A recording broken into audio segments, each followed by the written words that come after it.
Bienvenue en Vendée, à la maison d'accueil spécialisée Les Hauts-de-Sèvres de Mortagne-sur-Sèvre. Ici, nous accueillons des adultes atteints de maladies neuroévolutives et spécifiquement les personnes atteintes de la maladie de Huntington en hébergement permanent et temporaire. Qu'est-ce que la maladie de Huntington ? La maladie de Huntington est une maladie rare, héréditaire, neuroévolutive touchant le système nerveux, caractérisée par des troubles moteurs, cognitifs et psychiatriques. Dans ce premier tutoriel, nous allons aborder l'un des troubles importants de cette maladie, qui est la difficulté à patienter.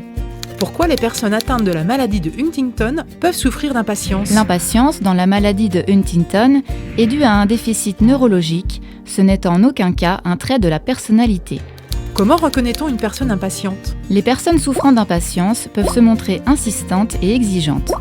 Elles répètent inlassablement une demande jusqu'à l'obtenir. Il n'est pas possible de les raisonner. Comment appréhender l'impatience ? Pour appréhender l'impatience, nous utilisons un baromètre des émotions. En effet, c'est un outil visuel qui permet d'évaluer où en est la personne et ainsi aviser en conséquence. Au début de la demande, la personne est calme.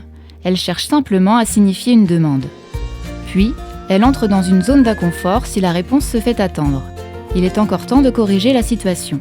Ensuite, les émotions prennent le dessus, elle s'irrite, s'exaspère, répète sa demande avec un fort agacement.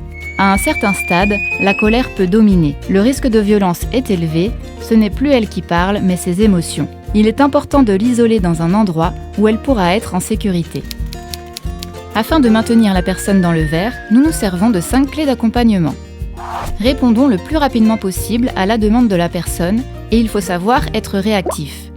Il est inutile de faire patienter quelqu'un qui n'en a plus la capacité. Priorisons différemment notre travail et plaçons la personne impatiente au centre de notre accompagnement. Créons des repères pour rythmer et rassurer. Les journées se répètent, il n'y a plus l'effet de surprise qui peut être anxiogène. Pour cela, il faut être spécialiste de l'observation, connaître tout de la personne. Enchaînons nos accompagnements, de façon à diminuer le temps d'attente entre nos interventions et nos soins. Apportons une réponse aux demandes excessives en planifiant avec la personne. C'est le moyen de clarifier les besoins et de contenir les demandes. Convenons d'horaires pour leur réalisation et respectons-les, car avec la personne impatiente, je peux toujours être en avance, mais jamais en retard. Devançons leurs demandes pour contrer l'impatience.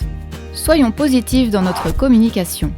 La communication positive, ce n'est pas dire oui à tout, mais arriver à dire non sans jamais le prononcer.